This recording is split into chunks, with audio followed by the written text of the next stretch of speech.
Film की शुरुआत होती है और हम एक लड़की को देखते हैं जो कि समुद्र में बहकर एक आइलैंड के किनारे पर आ गई थी। इस लड़की का नाम जैन होता है और इसके साथ इसका फ्रेंड ब्रैड भी यहाँ बहकर आ गया था। वो उसके पास जाकर उसे चेक करती है तो पाती है कि वो बुरी तरह से जख्मी था और कुछ ही देर में वो मारा जाता है। ये देखकर वो काफी परेशान हो जाती है और बाद में उसकी बॉडी को वहीं पर छोड़कर वो उस आइलैंड को एक्सप्लोर करने लगती है। लेकिन इस आइलैंड पर कोई भी नहीं होता। ये पूरा आइलैंड सुनसान था, यानी कि ये लड़की यहाँ पर फंस चुकी थी। इसके बाद जब वो आइलैंड में अंदर जाती है तो उसे एक जगह पर एक थैला मिलता है जिसके अंदर उसे एक लेडीज का पर्स और कुछ बच्चों का सामान मिलता है। यहाँ उसे एक मेडिसिन भी मिलती है जिसमें 1994 की डेट लिखी हुई थी, जिससे जैन को समझ आता है कि बहुत सालों पहले शायद यहाँ कोई आया था। उसे इस सामान में माचिस भी मिलती है। उसे वो अपने पास रख लेती है और वापस समंदर के किनारे आती है। उसे वहाँ पर गिरा हुआ एक बड़ा सा खोखला पेड़ दिखता है। ये देख जैन को आइडिया आता है कि रात में वो अपनी सेफ्टी के लिए इसे सोने के लिए यूज कर सकती है। खैर अब यहाँ पर जैन अपनी पहली रात गुजारती है और सुबह होने पर उठकर वो देखती है कि समंदर के किनारे कई सारी मछलियाँ बहकर आ गई थी। उसमें एक छोटी शार्क भी थी जिसका आधा शरीर खाया हुआ था। वो यहाँ से अपने खाने के लिए कुछ मछलियाँ ले लेती है। तभी जैन की नजर एक जगह पर जाती है जहाँ पर कि 3 लोगों की कब्र थी। ये देखकर जैन अपने दोस्त के लिए भी एक ग्रेव खोदती है क्योंकि उसके दोस्त की बॉडी सड़ने लगी थी। खैर अब अगले दिन जैन जब आइलैंड का चक्कर लगा रही होती है तो वो देखती है कि किसी ने उसके दोस्त की बॉडी को निकालकर आधा खा लिया है। ये देखकर जैन काफी घबरा जाती है। उसे कुछ समझ नहीं आता कि आखिर ये किसने किया होगा।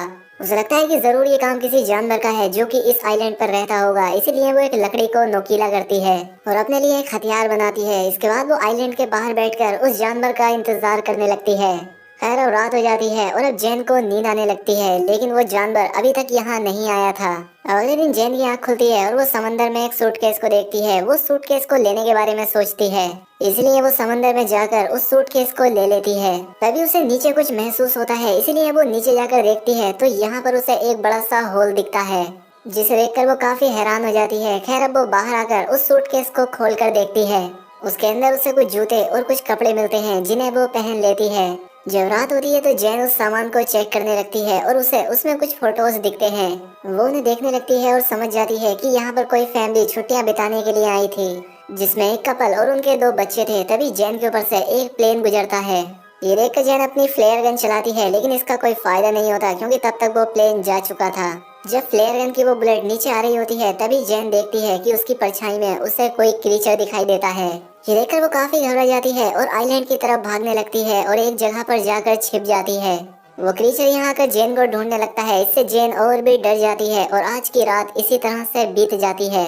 अब अगली सुबह जैन फिर से उन्हीं फोटोज को देख रही होती है और वो एक फोटो में 2 चमकती हुई आंखों को नोटिस करती है, जिससे वो समझ जाती है कि ये वही क्रीचर है जिसे मैंने कल देखा था और शायद इसी ने इस फैमिली को मारा होगा। ये देखकर जैन और भी ज्यादा डर जाती है और अब वो किसी भी तरह से इस आइलैंड से निकलना चाहती थी। अब इसके बाद वो सूटकेस को खोलती है और उसमें अपनी लाइफ जैकेट डालती है ताकि उसके सहारे वो तैरकर यहाँ से बाहर निकल जाए। इसके बाद वो सूटकेस में बैठकर यहाँ से निकलने की कोशिश करती है, लेकिन वो सूटकेस पलट जाता है। अब उसका ये प्लान फेल हो चुका था, इसलिए वो वापस उसी आइलैंड पर आ जाती है। लेकिन अब उसे उस क्रीचर से बचने के लिए कोई सेफ जगह चाहिए थी, इसीलिए उसे वो गिरा हुआ पेड़ दिखता है। क्योंकि उसमें एक बड़ा सा होल था, इसीलिए वो आज रात उसी में सोने का डिसाइड करती है। खैर अब जब रात होती है तो वो क्रीचर फिर से यहाँ आता है और उसे ये भी पता लग जाता है कि जैन उस पेड़ के होल में छिपी हुई है। इसीलिए वो क्रीचर उस पेड़ को तोड़ने की कोशिश करता है, लेकिन वो ऐसा नहीं कर पाता और थक हार कर वापस चला जाता है। अगली सुबह जैन उस पेड़ से बाहर निकलती है और देखती है कि उस क्रीचर ने कल रात इस पेड़ पर कई वार किए थे, जिससे वो काफी डैमेज हो गया था। इसके बाद वो उससे बचने के लिए एक नया प्लान बनाती है। वो समंदर से कुछ बड़ी मछलियाँ पकड़ती है और उन्हें वहीं एक पेड़ पर टांग देती है। उसका प्लान था कि जब रात में वो क्रीचर यहाँ आएगा तो वो इन मछलियों को खाकर वापस चला जाएगा और इससे उसकी जान बच जाएगी। अब जैन अगली सुबह उठकर देखती है कि उसका ये प्लान काम कर गया। उस क्रीचर ने यहाँ आकर उन मछलियों को खा लिया था, जिससे जैन की जान बच गई थी। तभी जैन की नजर समंदर के किनारे पर जाती है जहाँ किसी की बॉडी बहकर आ गई थी। ये देखकर वो उस बॉडी के पास जाती है और देखती है कि ये बॉडी काफी सड़ चुकी थी।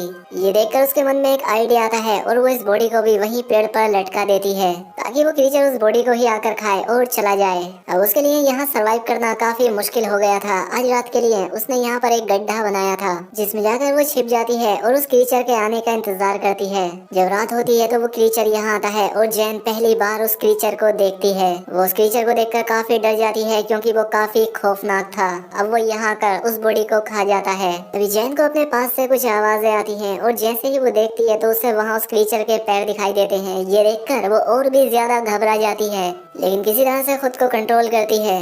अब अगली सुबह जब जैन उठती है तो वो अपने लिए एक सेफ जगह चाहती थी। अब क्योंकि उसने उस क्रीचर की हाइट देख ली थी, इसीलिए वो अपने लिए पेड़ के ऊपर एक झूला तैयार करती है ताकि वो क्रीचर उस तक ना पहुंच सके। इसके बाद वो झूले में जाकर बैठ जाती है। खैर अब जब रात होती है तो वो क्रीचर फिर से यहाँ आता है और उसे यहाँ जैन के होने का एहसास हो जाता है। इसलिए वो झूले वाले पेड़ को जोर जोर से हिलाने लगता है, जिससे वो झूला टूट जाता है और जैन नीचे गिर जाती है। अब वो क्रीचर जैन का पीछा करने लगता है और जैन अपनी जान बचाकर भागने लगती है।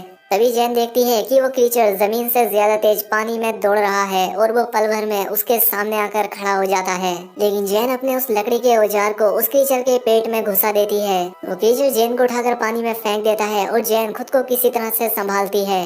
जैन देखती है कि वो क्रीचर यहाँ से जा चुका है और अब वो पानी से बाहर आ जाती है और वहीं एक पेड़ पर जाकर छिप जाती है। अगली सुबह जब जैन उठती है कि उसका पैर काफी जख्मी हो चुका था, इसलिए वो खुद को साफ करने के लिए समंदर में जाती है। जब वो यहाँ नहा रही थी तभी उसकी नजर दूर एक राफ्ट पर जाती है जिसमें उसके दो दोस्त थे जो कि किसी तरह से सरवाइव करके यहाँ आ गए थे। उनका नाम लूकस और मिया होता है। इन्हें देखकर जैन काफी खुश होती है। अब ये जैन के पास आकर बैठ जाते हैं और जैन उन्हें खाने के लिए कुछ मछलियाँ देती है। वो यहाँ पर इन्हें उस क्रीचर के बारे में बताती है। वो कहती है कि हमें जल्द से जल्द यहाँ से निकलना होगा क्योंकि मैं यहाँ पिछले 7 दिनों से फंसी हुई हूँ, लेकिन लूकस और मिया उसकी बातों पर विश्वास नहीं करते। उन्हें लगता है ये झूठ बोल रही है। वो कहते हैं कि हम पिछले 5 दिनों से समंदर में भटक रहे थे और अब जाकर हमें ये आइलैंड मिला है। ये दोनों यहाँ से नहीं जाना चाहते थे। अब जैन उन्हें वो तस्वीरें भी दिखाती है जिनमें वो क्रीचर साफ दिखाई दे रहा था, लेकिन फिर भी वो दोनों यहाँ से नहीं जाना चाहते थे। जैन समझ जाती है कि ये उसकी बात नहीं मानेंगे। अब इसीलिए वो इनसे छिपकर इनकी राफ्ट लेकर यहाँ से भागने का प्लान बनाती है। वो उनकी राफ्ट लेकर यहाँ से निकलने की कोशिश करती है, लेकिन वो दोनों इसे पकड़ लेते हैं। मिया जैन पर अटैक कर देती है जिससे वो बेहोश हो जाती है। जब उसकी आंख खुलती है तो वो खुद को बंधा हुआ पाती है और अब रात हो चुकी थी, इसीलिए वो लूकस को मनाकर उसे खोलने के लिए कहती है, लेकिन लूकस और मिया उसकी कोई बात नहीं सुनते। इसके बाद मिया उस आइलैंड पर घूमने के लिए जाती है और लूकस वहीं जैन के पास रुकता है। इधर जब मिया वॉक कर रही थी तो वो क्रीचर पानी से निकलकर उस पर अटैक कर देता है। उसकी आवाज सुनकर लूकस तुरंत वहां पर जाता है, लेकिन वो क्रीचर मिया को पानी में खींचकर ले जाता है और उसे मार देता है। ये देखकर लूकस बहुत डर जाता है। वो डर कर एक पेड़ पर चढ़ जाता है। अब सुबह हो जाती है, लेकिन लूकस उस पेड़ से नीचे नहीं आता। अब उसे जैन की बात समझ आ चुकी थी। जैन उससे कहती है कि देखो वो क्रीचर सिर्फ रात में आता है, वो दिन में बाहर नहीं निकलता।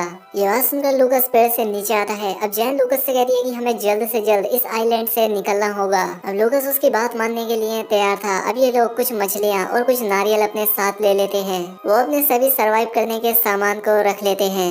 यहाँ पर लूकस काफी डरा हुआ था। जैन उसे समझाती है कि वो क्रीचर सिर्फ रात में अटैक करता है और जब तक रात होगी हम इस आइलैंड से काफी दूर जा चुके होंगे। इसके बाद जैन जाकर उस क्राफ्ट में बैठ जाती है जहाँ पर उसे कुछ खून बिखरा हुआ दिखाई देता है, जहाँ पर वो समझ जाती है कि इन पिछले 5 दिनों में इन दोनों ने सरवाइव करने के लिए जरूर किसी अपने इंसानी साथी को मारकर खाया होगा। खैर अब ये लोग जैसे ही अपनी क्राफ्ट से यहाँ से निकलने लगते हैं, लूकस को पानी में वही क्रीचर दिखाई देता है। ये देखकर ये दोनों काफी घबरा जाते हैं और उस क्राफ्ट को चारों तरफ से ढक लेते हैं, लेकिन तभी वो क्रीचर उनकी क्राफ्ट में घुसकर उन पर अटैक कर देता है। ये देखकर लूकस उस फ्लेयर गन से उस पर अटैक करता है, लेकिन वो क्रीचर जैन को पकड़कर अपने साथ ले जाता है। जैन के पास एक नाइफ था जिसे निकालकर वो उस क्रीचर पर कई बार अटैक करती है, लेकिन तभी लूकस भी जैन को बचाने के लिए पानी में आ जाता है। ये देखकर वो क्रीचर जैन को छोड़ देता है और लूकस को पकड़ लेता है। वो उसे लेकर अपने उस बड़े से होल में चला जाता है। ये देखकर जैन किसी तरह से तैरकर फिर से उसी आइलैंड पर पहुंच जाती है। जैन को लूकस की मौत का काफी दुख होता है, इसीलिए वो उस क्रीचर का सामना करने का डिसाइड करती है। इसके बाद वो वहाँ पड़ी लकड़ियों से कई सारे नुकीले हथियार बनाती है, लेकिन ये औजार उससे कम नुकीले लगते हैं, इसीलिए वो वहाँ की ग्रेप को खोदती है और उसमें से कंकाल को निकालकर उनसे काफी नुकीले हथियार बनाती है। वो उस क्रीचर को आग में जलाने का प्लान बनाती है, इसीलिए वो वहाँ पड़ी सूखी झाड़ियों को इकट्ठा करती है और उनसे घेरा बनाती है। अब उसने अपने